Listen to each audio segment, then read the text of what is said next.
Happy Thanksgiving to everybody out there watching and listening. Thank you so much for your support on this channel. I'm so grateful and thankful for all of you out there. Keep the comments coming. If you haven't subscribed, please take a second to hit that subscribe button. Okay, so let's jump into it. It is game day. The Green Bay Packers are facing the Detroit Lions, my most loathed team in the NFL, not just the NFC North, but the entire NFL. I can't stand the Lions, and the Packers have a chance, have an opportunity to sweep the Detroit Lions, knock them off their throne to their rightful place at the bottom. And the Green Bay Packers have an opportunity to do that with a big win on the road. Now, the Packers are 2-0 in the NFC North, and they get some really good news. What's the good news that the Packers receive? Well, Josh Jacobs is expected to be playing against the Detroit Lions. That's not just it, okay? We're going to break into a few extras and others when it comes to injuries, but Josh Jacobs is expected to be out there leading. Now, has Emmanuel Wilson stepped up and played in fantastic? Absolutely. But when you've got a 1-2 punch with a Josh Jacobs, who's got like one of the most yak yards in the NFL over the last couple of years as a running back, this dude does it all. He is a leader. It's going to be amazing to have him back out on the football field. I'm pumped up and excited. I hope you guys are as well. Okay, so speaking of being thankful and Thanksgiving, okay, so who is that player for you that you are most thankful for on the Green Bay Packer, team? It could be your leader, Jordan Love. It could be Micah Parsons, Josh Jacobs, Xavier McKinney, some pickups, some off-season acquisitions that Brian Gutekunst went all and grabbed those guys, or is it somebody that the Packers drafted, somebody that hasn't flourished yet? What about Tucker Kraft? Somebody we're so thankful for, and you notice that he is gone when he's not playing out there. What a player this dude is to this Packer team and offense. But the player that I am most thankful for, leave your comments. Let me know your thoughts. Who are you most thankful for? Of course, it's the entire team. But if you had to pick a player, I would have to say Micah Parsons. And the reason being is it's a few reasons, actually, because Brian Gutekunst gets a knock that he doesn't go out there and grab those big blockbuster trades. He doesn't make those blockbuster moves. He's proved that wrong over the last couple of seasons, and he goes and gets a massive, does a tidal wave of a splash, getting Micah Parsons in Green Bay, because this dude is a difference maker. You liken him to a Reggie White as far as his difference making and his playmaking ability of what he's able to do out on the football field. Now, I'm not comparing Micah Parsons to Reggie White. There was nobody like Reggie White, in my opinion, but leave your comments. Who's that player you are most thankful for? Okay, so let's jump into it. Okay, so let's take a look at the injury report heading into today's game. Okay, you've got Carl Brooks, who's been ruled out with his ankle injury. You've also got Matthew Golden, who's questionable, Nate Hobbs, who's questionable, Keyshawn Nixon, who's questionable. And the Matthew Golden, I expect to be out there. Nixon, I'm hoping, is going to be out there as well. You need to have the extra two cornerbacks on that list for questionables. I really hope the Packers don't get thinner at corner. Also ruled out is Jaden Reed.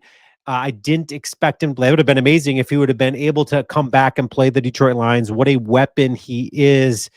And speaking of a weapon, and a kind of a like-for-like weapon in a sense, obviously he's a younger version, is Savion Williams. He is also ruled out. This is a guy that Matt LaFleur can use in jet motions. He can get involved in the deep ball like we just saw last week or 2 weeks ago. 2 weeks ago. So also as questionable as Quay Walker. Now that dude has been he's been missed out there. His presence. He's had a heck of a season. Both guys out of Georgia, Devontae Wyatt, along with Quay Walker, both Georgia boys, have had very good seasons for this Green Bay Packer team. Also listed as questionable, or out, I should say, is Lucas Van Ness with his foot still. I'm anticipating that arrival for him to get back onto the football field, because when you talk about the destruction that this defensive line can do, when you couple Rashawn Gary, Micah Parsons, and then you've got Lucas Van Ness in there, that you can bring all three of them out there. You can rotate. You can do a lot of stuff with Lucas Van Ness. He will be back probably next week. So it's going to be much anticipated. Obviously, we just talked about Savion Williams being out. So let's talk about the Detroit Lions. Okay, so the Detroit Lions have got some pretty bad news that they are going to be without their center, Graham Glasgow. Okay, so not only did they lose their all-pro center to start the season, they get Graham Glasgow there, who's a poor excuse of a center, and now he is out. So now they're to their quote unquote third string. It's really technically their second string center. Kirby Joseph also ruled out as a safety. I'm not a big fan of Kirby Joseph. I don't care for his attitude. Pascal is also ruled out. Khalif Raymond, their wide receiver, is also ruled out, along with their tight end, Brock Wright, who also, okay, so when we start talking about tight ends, okay, so Tucker Kraft, now talking about players that you're most thankful for, Tucker Kraft is one of those guys, and he's sorely missed. PFF score of a 78.1. He found the end zone a ton.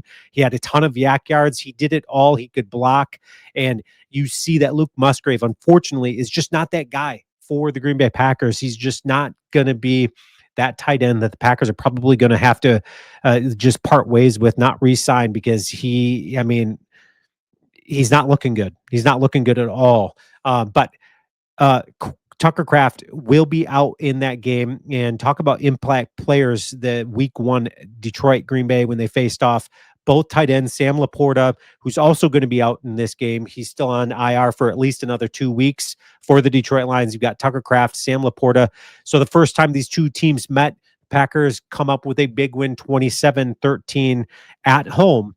Now, when you talk about player stats for the Detroit Lions, you had, let's go to player stats. You had Sammy Laporta, 6 receptions, 79 yards. He didn't find the end zone, but obviously a favorite target of Jared Goff, a check down target typically for Jared Goff. And when he has to get the ball out of his hands in a hurry, he's looking to Sammy Laporta, because the Packers send a lot of pressure up Jared Goff's way. Hopefully the Packers will have the same success stopping Jahmyr Gibbs as they did week one. But getting back to tight ends and the impact that they have, Tucker Kraft had 2 receptions, 16 yards, 1 touchdown, but they also involved him in the run game. Week 1 carry, 3 yards. But again, he finds the end zone. He knows he does way more than that. He blocks. He does so much. So both those players are not going to be playing in tomorrow's matchup for obvious reasons, but those are impact players that they made differences on their team week one. So let's take a look at team stats from week one. The Packers controlled the game. The total yards were pretty similar, but rushing yards was the big thing here, because Jahmyr Gibbs has been running all over everybody, and the Packers only stopped the Detroit Lions and kept them at bay for 46 yards rushing. Can they replicate that? Can the Packers stop the run? Can they stop Jahmyr Gibbs? Because he is a force to be reckoned with. Can the Packers also get more than 78 yards rushing that they did week one? It's time will tell. But Frank Gregg, now, it was just announced that he is coming out of retirement to rejoin the Lions. Now they're getting a little bit desperate on their offensive line, because they need some answers, and they're probably not going to. Frank Gregg, now he's your typical Detroit player. He's going to, of course, give them all he has. He's a lot of heart, which is a lot of the Detroit Lions teams. They're a lot of heart. But I'm super pumped about this game. I hope you guys are as well. Leave your comments. Let me know, who are you most thankful for, and also let me know what you think the score is going to be. I think the Packers are going to win this one on the road. Yes, I said it, and I do think they are going to be putting up some points. I'm going to say 31 points. I think the Packers are going to win 31-21. Leave your comments, and as always, go Pack Go.